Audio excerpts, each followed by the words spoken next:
What is up, you guys? It is your boy John, the voiceover guy here from Puma Plow. Welcome back to another On the Farm episode 140. Wow, that seems like a lot, but it seems like yesterday I started the series, so I don't know. All at the same time, it's a lot, but it's not. All right, so we are currently working on expanding the shop.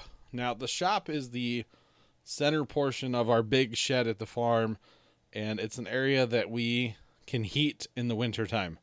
We have some walls, and we have plastic that we can drop as well. And when I say drop, we roll it up in the summertime, so you can just drive through the shop, whatever, walk through, whatever, have air blow through. You know, it gets hot down there in the summer, obviously. But in the winter, we can close it down, fire up some heaters, and be out of the cold. The problem is this particular shop area that we call the shop, or the area of the shed that we call the shop, is not very big, realistically, and we kind of did that by design when we built it originally. And actually, originally it was smaller. We've added on, I guess this is really our second addition to the shop in the shed here. And we are adding on about 4 feet to the back of the shop, as I would call it. And the biggest reason for that is if we need to set up sawhorses and work on something, or have a painting project that's going to take multiple weeks. It basically just takes up so much room in the shop that you don't have any room for anything else. So if you add 4 feet to the back of the shop, you can set up sawhorses, or you could bring in, you know, like when we bring in our lawnmower into the shop, well, that's the whole shop. So would be nice to have, you know, even 4 more feet to just have some more room in the shop in general. So that's exactly what we are doing. Now, it is not going to be the full width of the shop. It's actually going to be 4 feet narrower than the shop, but it's going to work out in the end. It is going to work out quite well. So you notice here real fast, by the way, my hand's a little close to the blade, but then I move it. So all good. Just saying. You don't want to get your hand too close to the old blade of that there miter saw, because that there miter saw will, you know, do some damage. Just saying. Anyway, so basically, Dad has this design, I guess, for all of this stuff in his head. Didn't draw it out, didn't really tell me what we were doing too much in advance, and that's fine.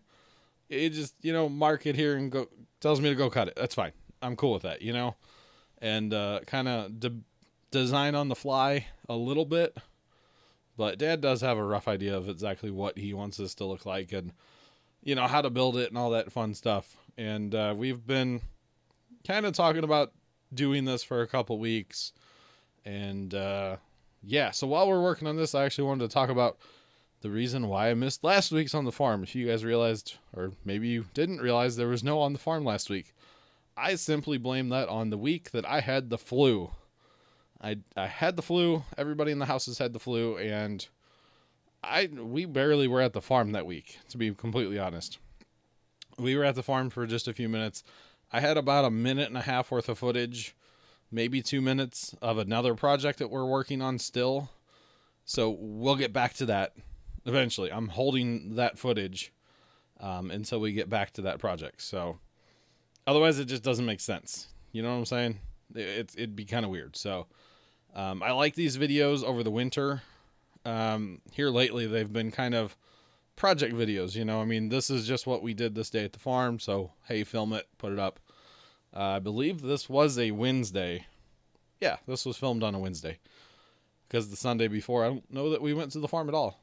And if we did, it was for just a few minutes. So yeah, we've not had much time down there. So we're putting some 2x4s on the back of this piece of flake board, whatever you want to call it, and a 1x8 here on the side. And it's going to be kind of weird, and Dad even explaining it to me, it was all kind of like, sure, yeah, totally, whatever you say. But I promise when it comes together, it will make sense. And yeah, so basically what we're building here is a 4x8. Words are hard. It's also 2 o'clock in the morning right now, but that's another story. We are building a 4x8 wall section.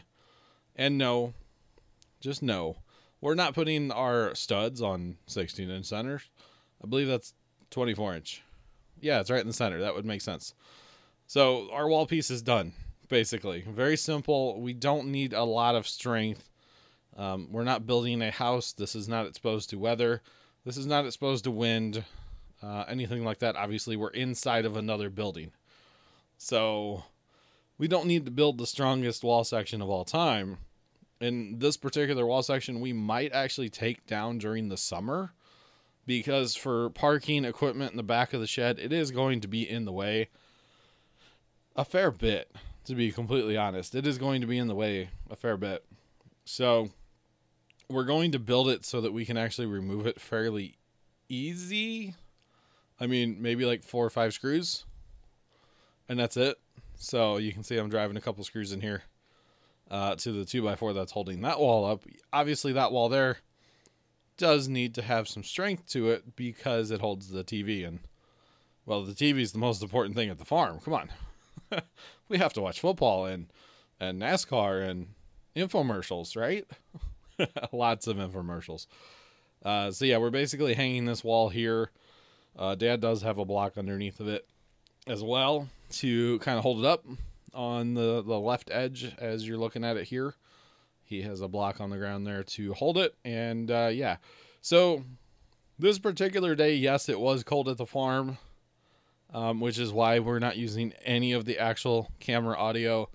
The heater noises, you know, we have to run torpedo heaters and, you know, propane heaters and whatever just to keep warm down there, because it gets cold in that shed.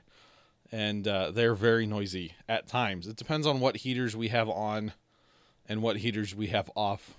You know, if we have our 150,000 BTU torpedo heater, or even the 100,000 BTU torpedo heater, those are loud. They're loud. So basically no camera audio for like the winter at the farm, because, well, if I have to make the choice of using camera audio or staying warm, I think I'm going to choose staying warm. I don't know. So because this portion of the shed here, or not shed, the shop, it sticks out into this part of the shed, the roof actually leaks a little bit. If you guys know anything about this shed here, there's a steep part of the roof in the center, and then there's a not so steep part of the roof. It's basically a lean-to that was built onto the original building. The original center portion of the building was built in 1918. The additions were added sometime maybe in the 50s. Somewhere in there. Maybe like late 50s. I don't know, to be exact. So where those two roof lines meet, depending on the wind while it's raining, we can actually get a fair bit of water in this part of the shed. Not a huge deal. Does the roof need to be replaced? You betcha. But what we're doing is we're building our additions here so the roof will slope down. Now, what that'll do for us is it'll drain water. This is going to have a tarp roof, which we will be doing eventually. And like I said, it will be sloped to drain any water so it does not collect up there and have any ponding issues or weight issues or anything like that on top of it. That's why you see these pieces here, this particular piece I'm putting up, sloped on the top, running downhill towards where Dad's at. That is why. So it makes sense in my head and Dad's head. We like the idea of sloping it because, like I said, sometimes after a big rain, we walk in the shed and go, oh God, what happened in here? Or sometimes when we're at the farm during a big rain, it's like, oh God, what's happening here? Kind of thing. And in the winter time, you can get a fair bit of snow in the shed as well. But, you know, not a big deal. It's not a, quote, tight shed. I wouldn't say that by any stretch of the imagination. You know, you can just stand in the shed on a windy day and feel a breeze. You know what I'm saying? That kind of thing. So this is the other wall panel. Now, this one is going to be put up different here because we are going to attach this wall panel directly to the post in the shed. The wooden triple 2x6, I believe it's triple, post that runs up to the big beam up top there. Which, side note, by the way, we replaced that big beam many, many years ago in this shed before YouTube was even a thought for us. And that would have been awesome to film. Just saying. Oh, and a little side note to this video. Yesterday, officially celebrates 5 years of Puma Plow being on YouTube, which is kind of cool if you think about it. So, awesome. I appreciate all the support over 5 years, guys. Just saying. Just saying. I kind of forgot about it, to be honest. And when I was live streaming last night on Saturday, somebody was like, hey, you know, it's your birthday, basically, Puma Plow birthday. And I was like, oh, yes, it is. How about that? So like I said, we're attaching this one directly to the post. This edition will be a mix of walls, quote unquote, out of the flake board and plastic. We like our plastic because in the summertime, we can just simply roll it up, tie it up with a piece of wire, and it's completely out of the way. We don't have to worry about it all summer, like getting in the way, you know, trying to drive little tractors through here and stuff. It would just be annoying. So it's nice to be able just to roll it up out of the way in the summertime. So there's that. That basically, guys, this is part 1 of this video. There will be more of us working on this particular project. Probably next week's video, maybe the week after. I'm not sure what we're working on tomorrow when we go to the farm. Or wait, today for you guys. I'm not sure what we're working on, so we'll see what the next video will hold. But I appreciate you guys watching this on the farm, episode 140. And that's pretty much all I have for you guys for this video. So until next time, make sure you guys hit that like button for more. Subscribe with notifications on if you have not already done so. Have a great rest of your Sunday. And as always, toodles.